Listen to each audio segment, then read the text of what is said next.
speak on equivariant Witt vector bundles, and he posted the link to the archive preprint in the chat. So if you can click on it if you want to follow along. Please go ahead. Okay, thank you very much for the invitation. So I'll begin with recalling motivation for this object. Then I'll explain the basic setting and the object, and prove a new result. In fact, two results, one classical and a new one, about tautological bundles on Grassmann 2-4 using, I would say, basic tools. Okay, so to begin with, the motivation, let's define some objects. So F is a field, and P is a prime, and it's possible that F has characteristic P, but this is the easy case. So the interesting case would be F of characteristic 0 or characteristic L different from P. And I denote by G, to begin with, the absolute Galois group of a separable closure of Fs over S. And I consider the following question. So let me denote it by L2 of G. So it's a question. Does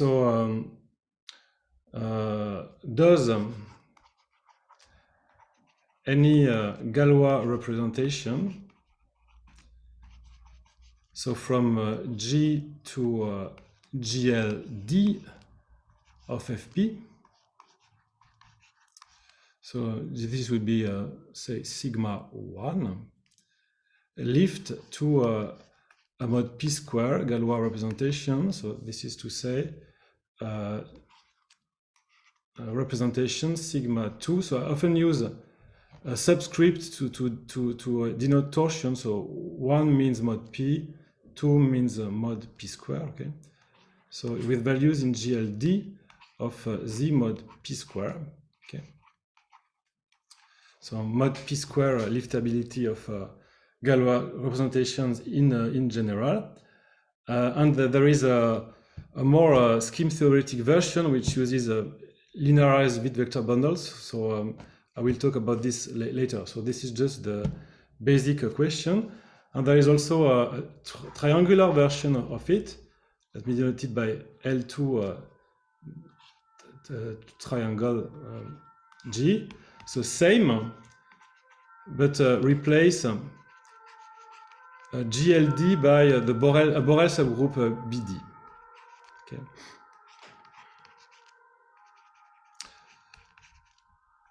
So this would hold. This should hold for any D. The question is asked for any D, and it's important not to use UD. By UD I mean the unipotent matrices. So this is really a upper triangular Borel subgroup. This is unipotent radical, and UD does not work. So actually, I think I already gave a talk on that, and it's written down on another paper that liftability fails for coefficient in UD for D equals 3 and the P odd, and most likely also for P equals 2 and D equals 4, but I haven't checked that. Okay, so UD will not work. So under this BD liftability, refer to it as a triangular liftability. Okay. So this is the basic question, and I will just now state a few remarks about how far I am from achieving this. So there's a paper on the archives. In fact, 3 papers about smooth profinite groups. So two of them are correct and one is still incomplete. I mean, one result is wrong, so I'm correcting it. So smooth profinite groups 1, 2, 3. First one and third one are written with Charles de Clercq, and the second is a solo, and there's a mistake in the second so far. So it's all available on the archive on my webpage. And by the way, I apologize because I think I didn't update. I didn't state that there is a mistake on my webpage, but I just say it now. Still mistake in paper 2, which I am working on, but it takes time. And actually, the main result, which is theorem 14.2, as stated, is incorrect. Okay, so and there's a counter example even for Z mod 2. I mean, it was really too optimistic, and Scholze gave me a counter example for Z mod 2, which is explained in another text. Okay, the thing is, paper. What happens in papers 1 and 3 actually use this theorem, which is a very general liftability theorem for. It's actually a theorem 14.2 is not equivalent, but it gives a positive answer to a question L2 triangle of G. So it implies liftability of Galois representation. And the paper 1 and 3 use this theorem to prove the Bloch-Kato conjecture, and in a brand new way, and a more general statement actually. But since it uses theorem 14.2, it doesn't work so far. The thing is, good news. So using this theorem 14.2, which is incorrect. Okay. Good news. There's a weaker statement, which is actually not so weak. So theorem 14.1 of you can check later. I'm just I don't have time to give details, but theorem 14.1 of paper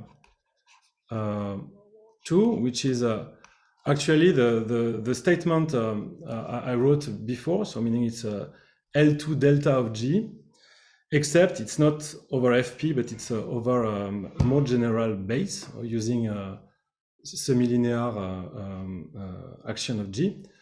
This theorem, I believe, is correct. Okay, I will be right. I believe correct, and I believe I can prove it actually. So I'm working, I'm finishing to write what I think is a correct proof of this theorem, and I will actually just give a precise statement of just to give a flavor of what's happening. So let me present it as a conjecture, just to give a flavor of what's happening. I think it's rather enlightening. So I stated as a conjecture. So let's consider an extension of Galois representations. So I consider, so this H goes to V goes to FP, be an extension of Galois representations, so that are finite dimensional FP vector spaces with an action of G. Okay, just as in the introduction. Okay. So we assume that the middle term V lifts to a Galois representation with coefficient in Z mod P square. Okay, to a Z mod P square Galois representations. then so does H. So I think it's rather clear. So if you have an extension and the middle term lifts mod p square, okay, then the kernel should lift also mod p square. By the way, of course, fp is equipped with the trivial g action here, and it always lifts just to z mod p square. This is obvious. Okay. And if such so I think I can prove this conjecture. And if such a conjecture is true, then you get liftability of a general Galois representation, I will say orally, by descending induction. Because the thing is, any representation, W, can be embedded in a permutation representation. Okay, if you start with any representation W, you can embed it in a permutation representation, meaning it has an FP basis which is permuted. And if the group G is a pro-P group, which you can assume, then you have a complete filtration on this permutation representation with one step of filtration being your W. And you can just apply this result and go by descending induction and get that your starting representation W lift. So so this is the basic strategy, but of course it's much more difficult to prove that. And the thing is that this type of result is easier to prove than general liftability result. Why is it so? Because here in this conjecture, you embed H into something that lifts with codimension 1. So what has to be done basically is to modify a given lift of V so that the embedding of H into V lifts to a mod p square embedding. So it's a much easier problem a priori than to produce an abstract lifting of a mod p representation. Okay, and it's important that H has codimension 1, but as I mentioned, maybe you can always reduce to the case of pro-P groups, and then there you have complete filtration. So this is the result I think I can prove. And also it holds with coefficients not in FP, but in more general rings and over more general screens. Okay, so I hope that I could present the proof today, but I think it's really too early to be done. Because it's not written down, it's not checked thoroughly. So what I will do now is to introduce the geometric tools which I plan to use to prove these results.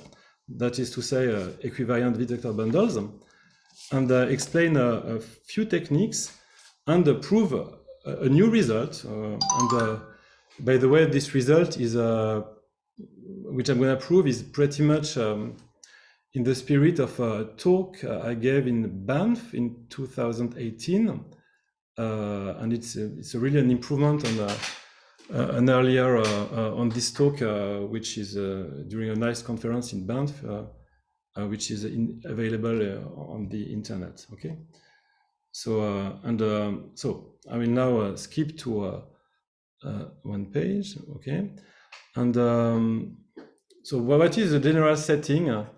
Now,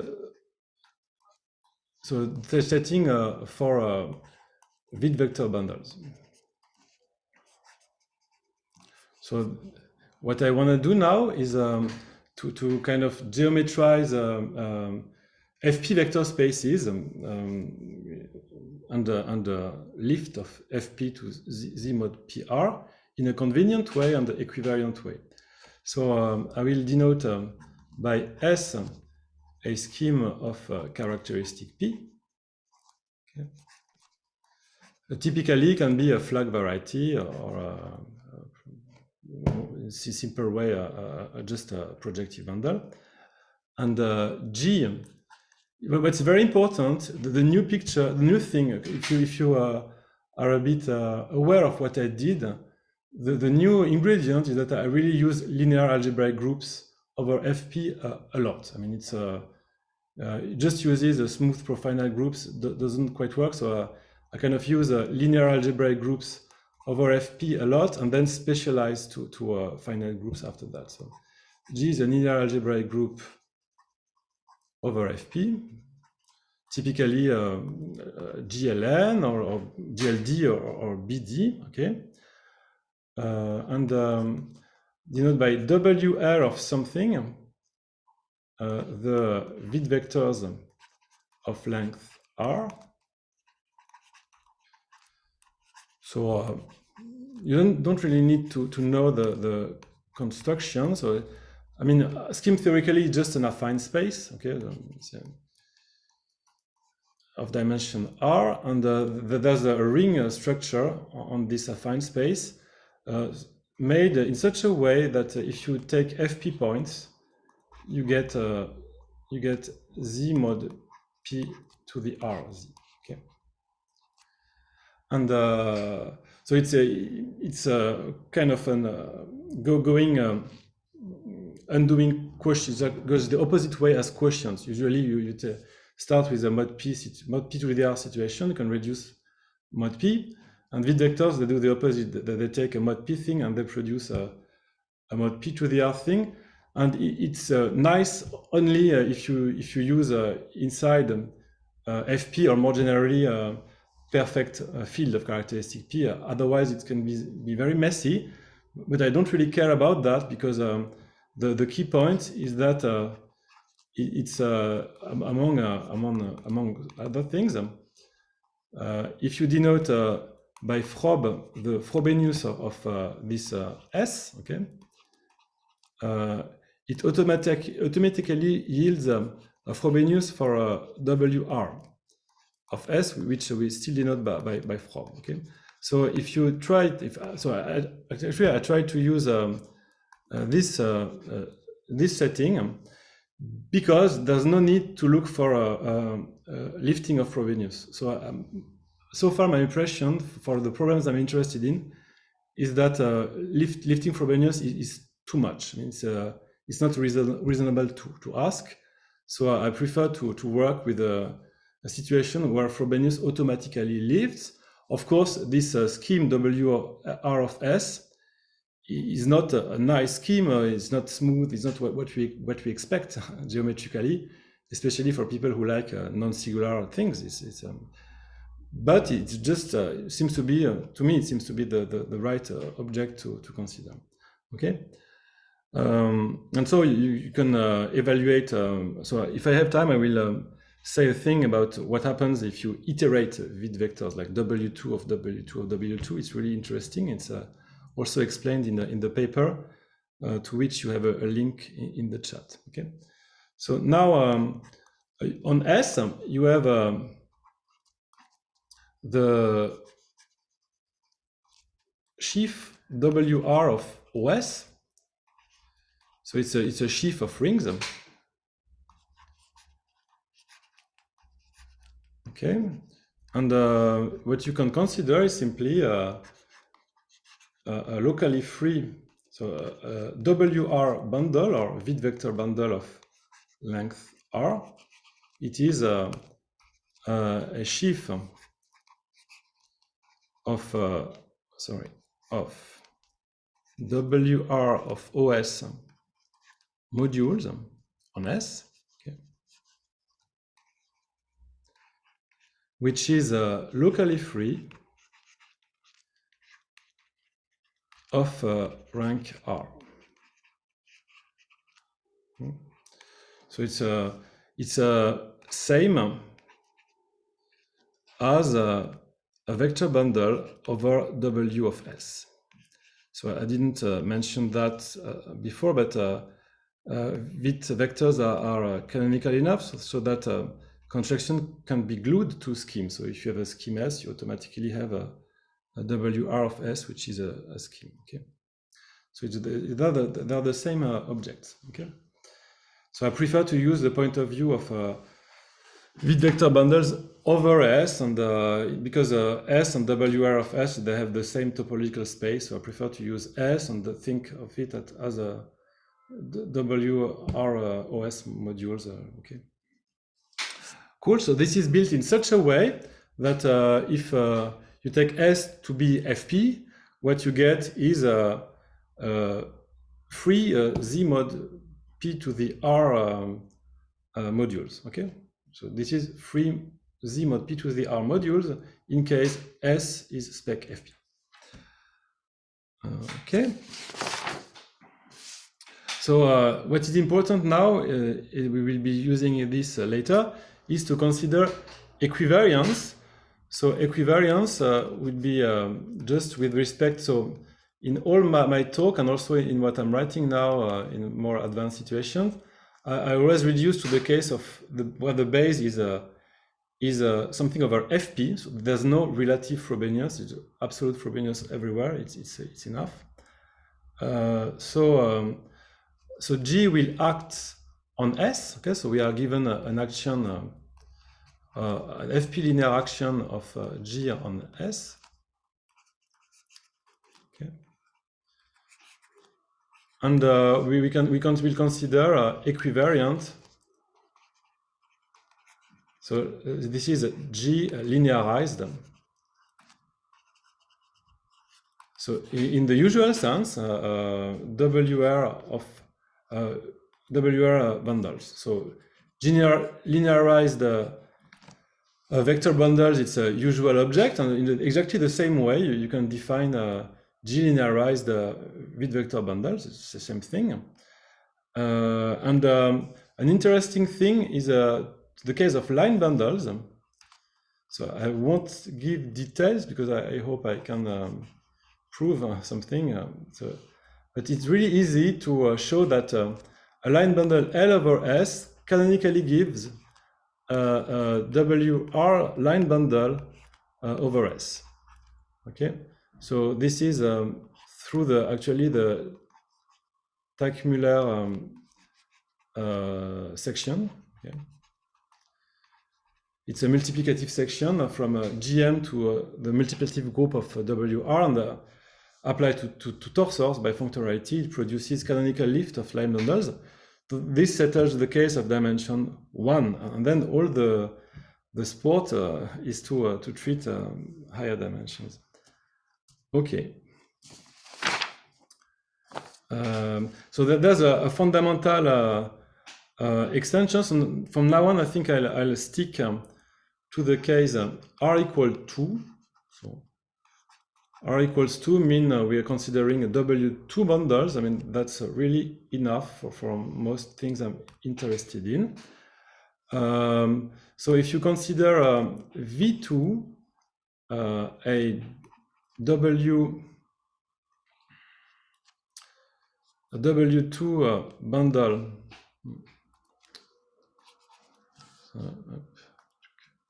a W2 bundle over S,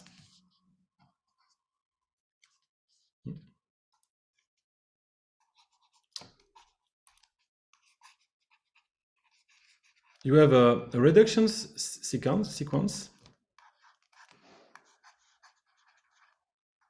So this reduction sequence is like that. So here we have the Frobenius push forward of V1.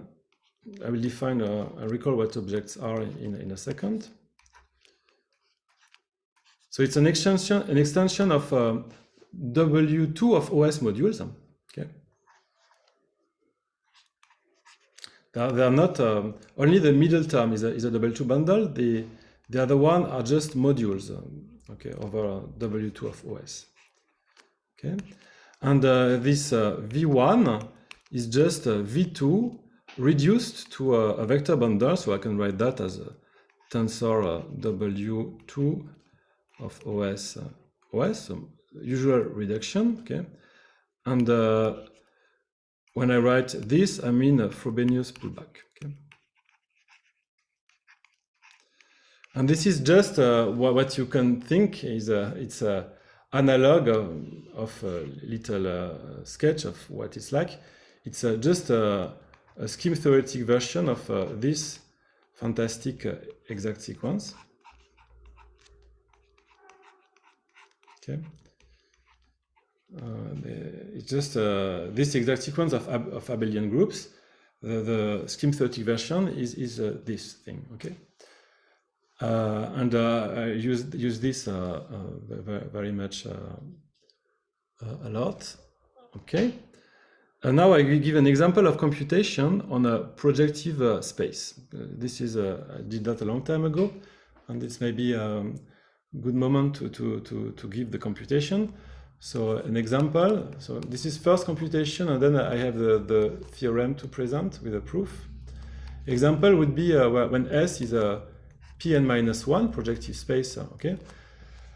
Then you have let's say the Euler exact sequence, or maybe the dual of the Euler exact sequence. So the tautological bundle goes to OS to the n and goes to OS of 1. So, okay. This is the Euler exact sequence. And then and this exact sequence it naturally lifts to an exact sequence of W2 bundles. So E2, let me denote H2, the lift of H, okay? The lift for the middle term can be taken to be W2 of OS to the n. And here I just apply the Teichmüller lift, okay? As I mentioned, for line bundle, lifting is automatic. And the proof is a triviality, actually, because what you just consider, you have the n tautological section of this map, okay? Let me denote them by xi from OS to OS of 1, so the n tautological section. They give, by applying functor W2, which is a functorial with respect to global section of line bundles. So it gives a W2 of xi going from W2 of, as you understand, I think for line bundles, everything is trivial, and we want to use it as much as possible. Okay, so apply that, put them together, do direct sum of these, and you get the result. Okay. So it's really trivial using a Teichmüller lift. Another proof, which is less explicit and actually which is not as good, is to consider obstruction to existence of E2. So it's actually an element in X. So we want to lift this. So lifting an extension will be an extension in X2 of what? So of OS P by H twisted by Frobenius. You have to apply. It's like a usual jet spaces in characteristic P. When you lift, you have to apply one Frobenius twist each time. Okay, and okay, and this group here, it's actually H2 over a Pn-1 with values in the H1 twisted by Frobenius, and then you have to put a twist by minus P. And it's rather easy to compute that the thing is 0. So it's a computation. This is just a usual coherent cohomology computation. Okay. But it's not explicit, and applying W2 to line bundles is way better, I believe. Okay, so this is an example of a situation, and so far, of course, there is no action of a G here. It's just the case where the group G is trivial. Okay, and now I'd like to give an application. I have half an hour remaining. A more evolved use of these tools, which is really the geometric heart of what I'm doing, and actually the techniques are very much alike what I plan to do in a more general setting. Okay, so this is done for okay. So the theorem I'd like to present now. So it's a new theorem. I mean, new meaning that it's in the paper you have the link to, which it's submitted. So consider the scheme S. So for simplicity, I just take Grassmann 2,4, okay, and I denote by V the tautological bundle on S.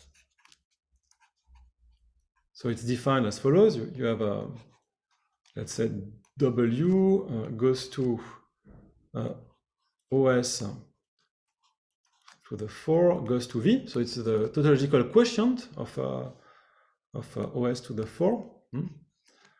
Then it does not lift to a W2 bundle. So it's a negative result.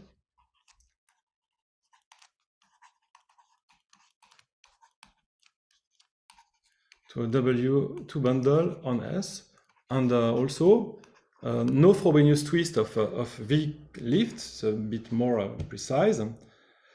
I won't write it down. I will just perhaps state a bunch of remarks. So if you think a little bit more and write some computation which are not that hard, so this implies that the first Frobenius twist, in fact any Frobenius twist higher than 1, does not lift to a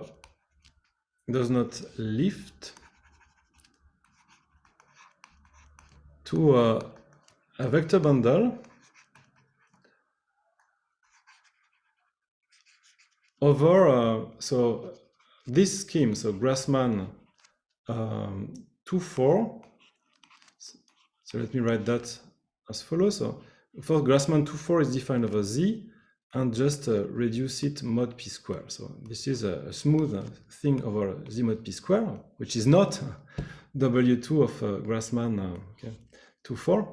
So this is a honest, this is the usual Grassmann 2,4, but over Z mod p square. So it's a smooth scheme over Z mod p square. And the first Frobenius twist, V1, does not lift to a vector bundle over this thing, okay? And this has been obtained independently by other people also, but not at all in the same setting. And I think the proof of this theorem is way simpler than what people usually do, as far as I know. And also you can use that, apply it to other vector bundles. For instance, the tangent bundle, which is basically V-dual tensor W twisted by some line bundle, perhaps. So the tangent bundle of Grassmann 2,4 does not lift either. And this also, if you do a bit more computation, not much, it implies that the Frobenius endomorphism of Grassmann 2,4, okay, does not lift to an endomorphism of Grassmann 2,4 over Z mod p square. Okay. And this is well known, I think, and also does not. So Frobenius has an endomorphism of this scheme, this mod p square. So this is mod p, okay, does not lift mod p square. And I think this is classical, if I'm not mistaken, it's perhaps Mehta and Ramanathan. I'm not 100% sure. So it's not known thing, but it can be viewed as a consequence of this result, except you need to consider the tangent bundle instead of the tautological bundle. And of course, if Frobenius lifts, then so would the Frobenius twist of the tangent bundle, just trivially, right?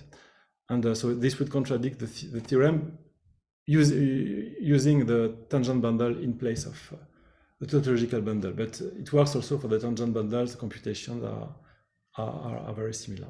Okay, so now I would like to present a proof of main ideas, at least of this result. This is my goal today. Actually, is to prove this result and give the main ideas to especially where equivariance appears. Proof. So I write proofs because actually there are 3 proofs in the paper, and I'm presenting the second one, okay, which I think it's the nicest. It uses linear algebraic groups and equivariance with respect to GLD. Okay, so a bit of notation, perhaps. Okay,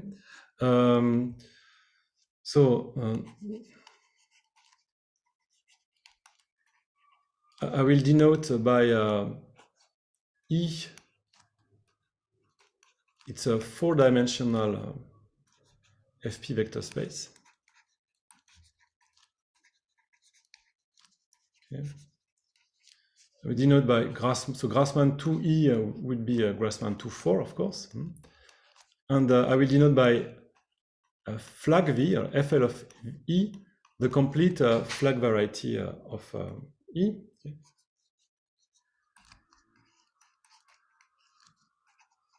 And by the way, everything I say here also works for Grassmann NM, provided n is between 2 and m minus 2. So just presenting Grassmann 2,4 because it's the lowest dimensional situation where it's interesting, but it works more generally. Okay. Complete flag variety, and you have this tautological flag. So script v1 goes to script v2, goes to script v2 goes to script v3, goes to script v4, which is actually E. So the pullback of E to FLE, the tautological flag over FL, okay, of E.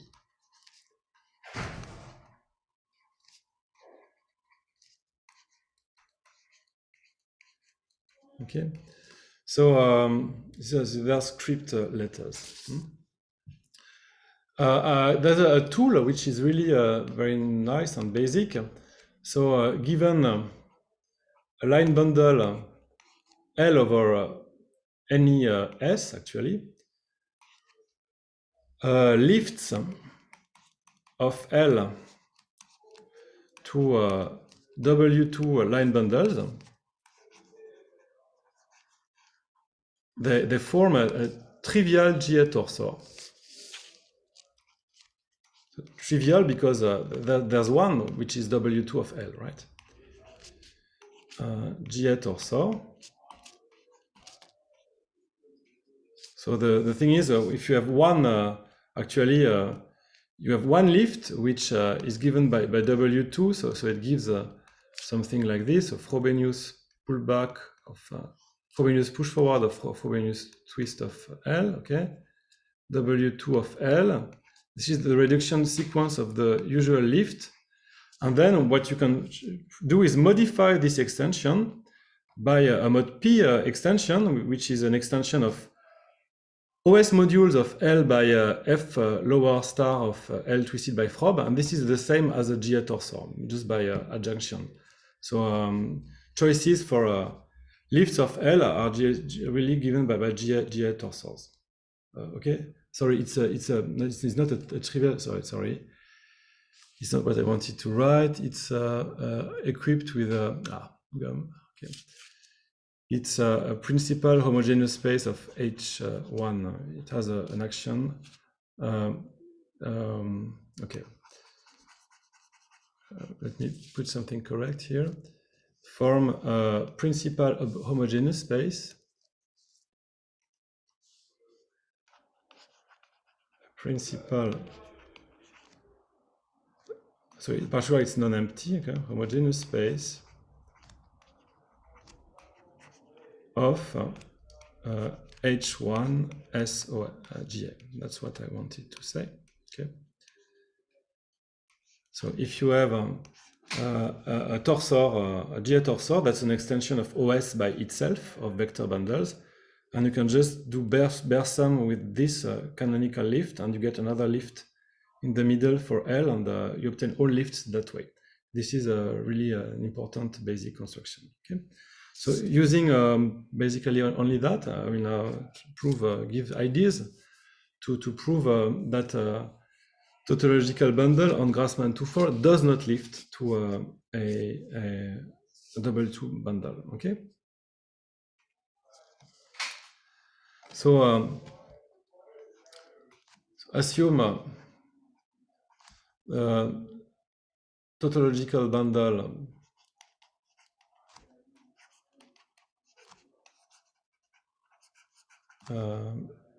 W on Grassmann 2-4 lifts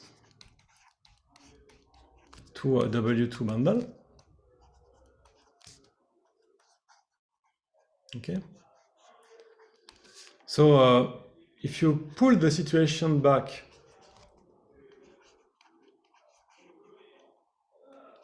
to the flag variety, because of course the complete flag variety maps to a Grassmann 2-4 by forgetting script v1 and script v3. Okay, we get a lift of v2 script v2 to a W2 bundle, which as usual I denote by script v 2 2. 2 is for W2 here. Okay. So now first step is to lift the extension of vector bundles. So 0 goes to let's say script L1, goes to script V2, goes to script L2. So this is the tautological extension on the flag variety. Let me denote it by E. L1, of course, is script V1, and L2 by definition is a V2 mod V1. Okay, to an extension 0 goes to W2 of L1, goes to we use the middle term, this one. Okay, W2 of we want to lift it like that. Okay, and I will show that it's possible. It's not too hard to prove that. Okay, so let me denote by pi 2 this surjection. So first of all, we lift pi 2 as a homomorphism of vector bundles to a homomorphism which will be a pi 2 2. Okay, and this is rather easy to do because obstruction. So it's a homomorphism between vector bundles. So actually it's an H0 of V2 dual tensor L2. So obstruction belongs belongs to H1. It's obstruction to lifting H0 is in H1, and H1 I can handle. It's okay. Trouble starts with H2 and higher things. But okay, so is in H1 over the flag variety, which is our S. Let's say it's the flag variety is S of the flag variety with values in so L2 dual tensor L1 and twist that by Frobenius. Okay. No, sorry, it's not the right thing. This comes later. Sorry. So it's X of okay. Let me write the correct thing. It's V2 dual. V2 dual That okay. V2 dual tensor L2, so home from here to here, right? Twisted by Frob because we are searching for a mod P square lift. Okay? And it's easy to see that this group vanishes just by doing a computation of coherent cohomology on a flag variety. It's a classical computation. Students can do it quite easily. Coherent Schiff cohomology. Okay? I mean, I said that, but a few years ago I wasn't able to do it. Coherent cohomology computation. Okay. Just write down some exact sequences and you use the classical computation of cohomology on projective bundles, and you get that. So since this group vanishes, you get the existence of pi2,2. Okay, so this is okay. Then once this is done, we get a lift of our extension to something like that. L1 2 goes to V22 goes to W2 of L2. Okay, and this thing is just defined to be the kernel of pi2,2. So, by the way, by Nakayama's lemma, these are all. This is a vector WR bundles. I mean, it's not. If you can lift, if pi2 is lifted to pi2,2, any lift pi2,2 is automatically a surjection of vector bundles by Nakayama's lemma. Okay. So this is kernel of pi2,2, and we have to check that actually this is the W2 of L1. But we know that L12 minus the trivial lift W2 of L1, it is a G torsor. So, as we said before, it's there is a simply transitive action on G torsors on the set of lifts. So this is an element of H1 over the flag variety of OS, and of course famous that H1 of FL flag variety with values of OS is trivial. So automatically, because H1 SOS is 0, we get that L12 is actually W2 of L1. Okay, so this proves that we can lift our extension to an extension the nicest possible, which is this. And now we are ready to apply equivariance. So why is it so? Because we define the group G. Here is just GL4.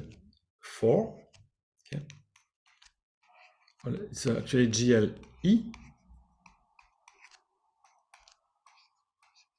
Okay. Over FP. And we know that all the data, let's say mod P data, okay, over our scheme S, which is FLE, including the tautological bundle, the graded pieces LIs, and so on, is G-linearized. Okay? G-linearized in a natural way. Okay. And also, these things, they are also G-linearized. Because the W2 of line model is functorial, so if L2 is G-linearized, W2 of L2 is G-linearized as well. Okay. So here we have an extension of W2 bundles, and the left and right is G-linearized. So what we are going to show is that we can G-linearize also the middle in essentially a unique way. And this is not too hard to prove, so let me prove that. So to do so, we note that choices for the lift of our extension E2 form a principal homogeneous space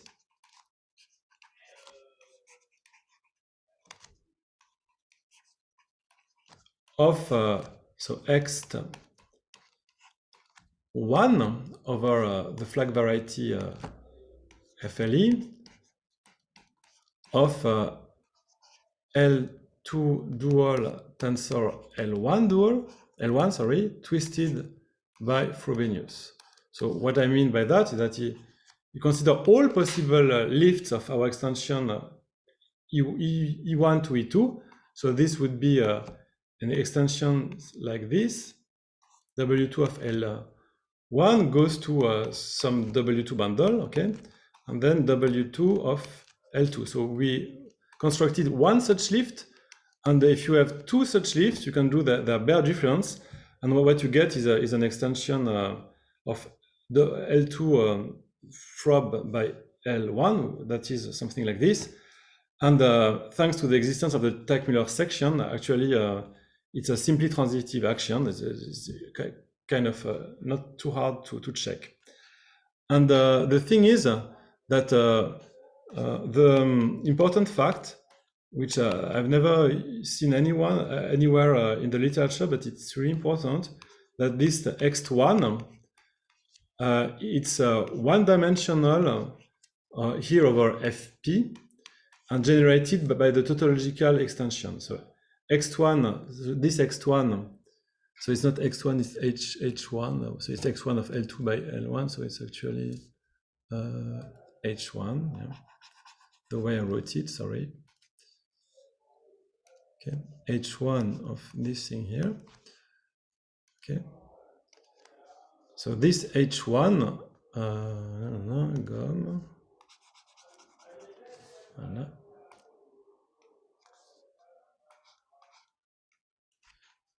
Of this line bundle, okay, is one-dimensional over Fp, and it's generated by the Frobenius twist of the tautological extension.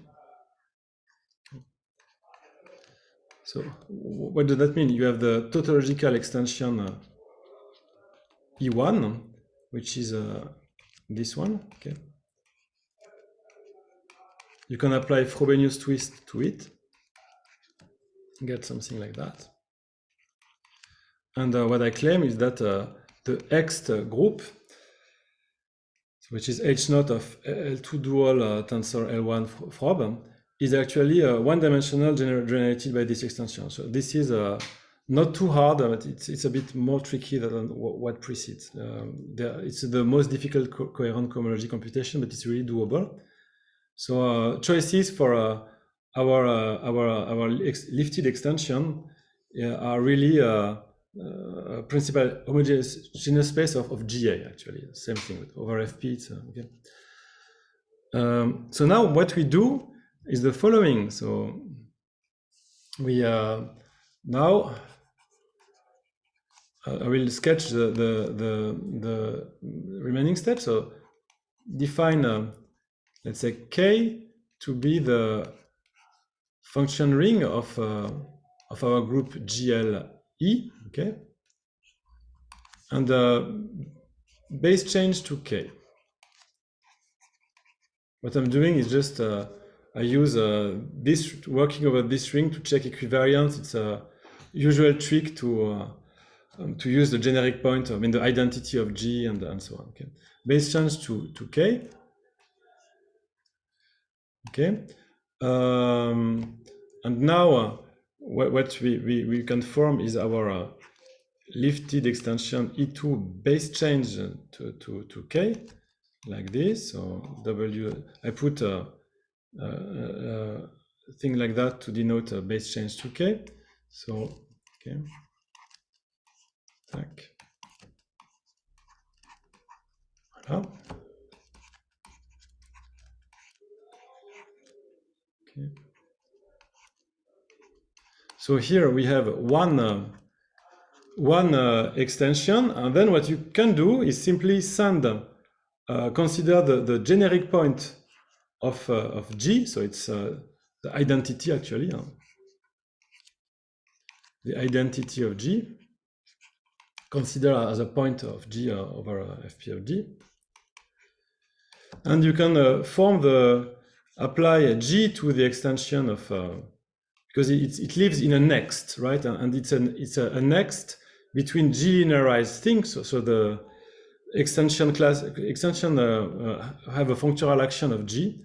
So you can do let's say Baire difference E2 prime minus G, okay, and it's an extension which is mod P by L2 Frob by itself, but we showed before, and this also works over K, that mod P extension of L2 Frob by L1 Frob are actually GA. So this actually belongs to K, right? It belongs to K times the tautological extension, so E2 prime. And this is a schematic, of course, because we took the generic one. So what you actually you get that way is a homomorphism from G to GA, okay, over Fp. If you think a little bit, that's what we have built, and this is a one cocycle in the sense of Hochschild. Okay. And of course, homomorphism from GA4 to GA trivial. It's a home here, right? So that the cocycle is trivial. What does that mean? It means that this thing here is actually 0. Okay. So it means that when you pull back the tautological, the extension to K, and then change it, pull it back by this tautological point G, you obtain an isomorphic extension. So this is the first step towards G linearizability. Okay, and to get that structure is linearizable, what remains to see that some cocycle condition of type H2 is trivial. So our final step is to check a cocycle condition.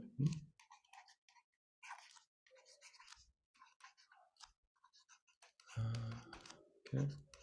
And I will just appeal to, this is the usual thing, but I will just appeal to my notes to try to write something correct from the first try. So this is something like, if C is our cocycle, something like CG1 composed with CG1 pullback CG2 composed with CG1 G2 minus 1, and this should be 0. But what is this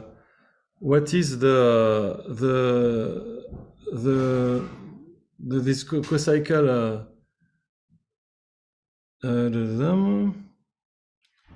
okay. So to do that, we have to work, of course, we have to work over the tensor product of two copies of K. So let's say K prime. I will just finish in 1 second, sorry for the delay. So over the function field of G times G, because we have two coordinates in G now, okay?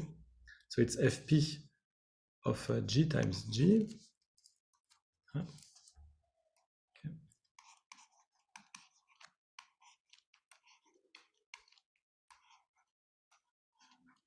Okay.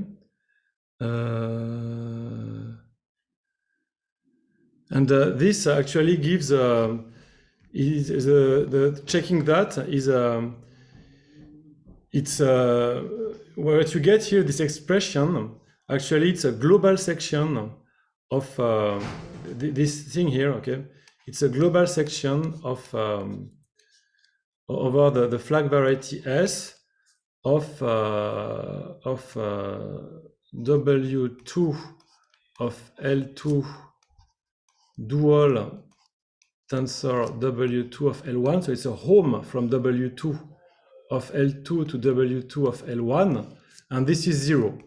I mean, over the flag variety, a homomorphism over a flag variety of 4-dimensional vector spaces, a homomorphism from here to here are 0, right?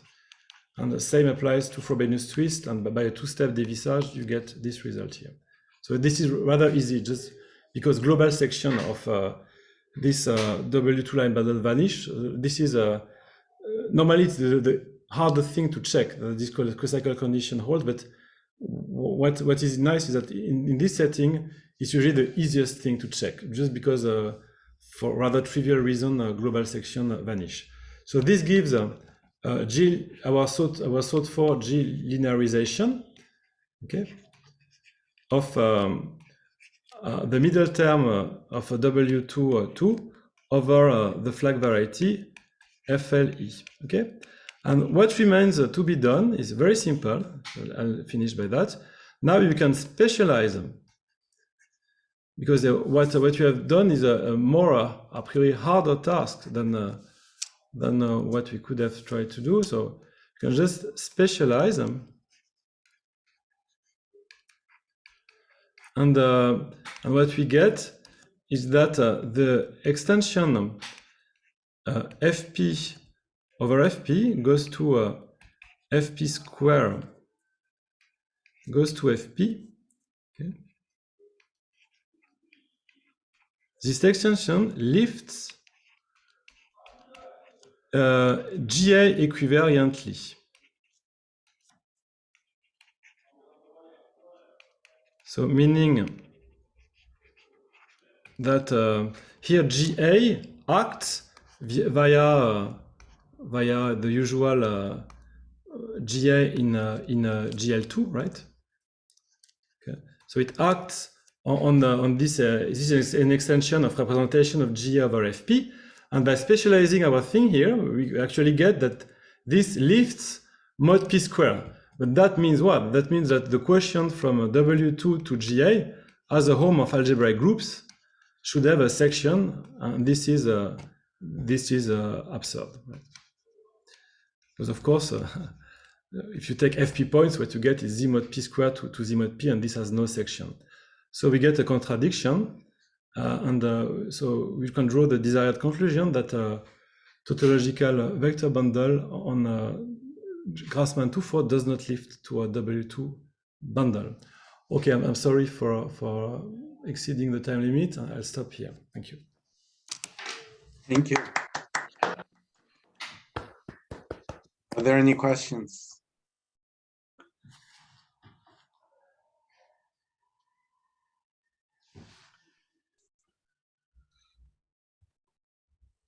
So I was wondering, you mentioned at the beginning of the talk that you can assume for your lifting problem that the group is a P group. Mm-hmm. Why is that? Okay, so, okay.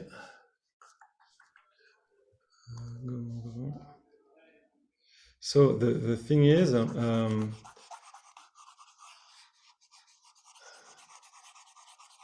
so there's one explicit way to prove that, and one non-explicit way. I'll explain the non-explicit way because it's shorter. So in fact, when you have a lifting this question LG2, you have an obstruction to it. So the obstruction to LG2, to this thing, it's a honest. So let me denote by V. Okay, this Galois representation. So it's a FP to the D with the G action. Okay. And the obstruction to our lifting question, it's a class in H2 of G with values. This is actually very classical and not too hard to see if you write things calmly. So it's in the endomorphism space of V twisted by Frobenius. Okay. So in particular, it's a problem of abelian nature, and to check it vanishes. One way to see that, maybe I can explain. So just because it's a good reduction sequence here, you consider this extension, so endomorphism of V twisted by, let me write it vertically, it's better. Okay. So this thing here goes to, so maybe it's, I will write the split form, it's better. I write the split form, okay. So the matrix algebra MD of FP, okay. It goes to GLD of Z mod P square, right? Because it's Lie algebra. And the quotient is GLD of FP, right? This is the reduction sequence for points of GL, right? Okay, and if you have a Galois representation, it's a torsor under GL D of FP, right? And obstruction to lifting it here lies in H2 of this thing twisted by the torsor. But since we are working not with the characteristic zero object, but with mod P object, it's more energetic, so you have to put a twist by Frobenius here, right? So what you get in H2 is H2 of the endomorphism of the representation twisted by Frob, right? And to check this obstruction vanishes, you can use a restriction co-restriction. So co-restriction restriction argument, right? And to an open subgroup of G of index prime to P. Okay. Let me denote it by G prime with the index prime to P. Just by co-restriction. And actually, if you go to the limit, you can use restriction to a p-silo subgroup. Okay. Does that answer your question? Because you can check if the restriction of this obstruction to a p-silo subgroup vanishes, denoted by GP, a p-silo subgroup. If this is zero, then the restriction, then the obstruction is zero. Okay. Because if it is zero when you restrict it to a p-silo subgroup, it will be zero when you restrict it to an open subgroup containing GP, which has index prime to P, and then you can use co-restriction and get that the original class times the index is zero, and since it's prime to P, you win, right?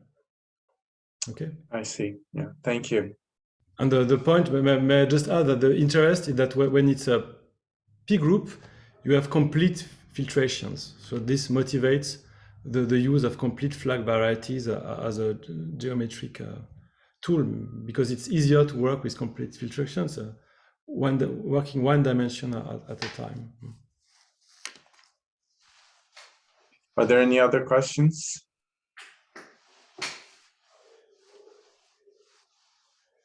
Okay, if not, let's thank the speaker again. Thank you.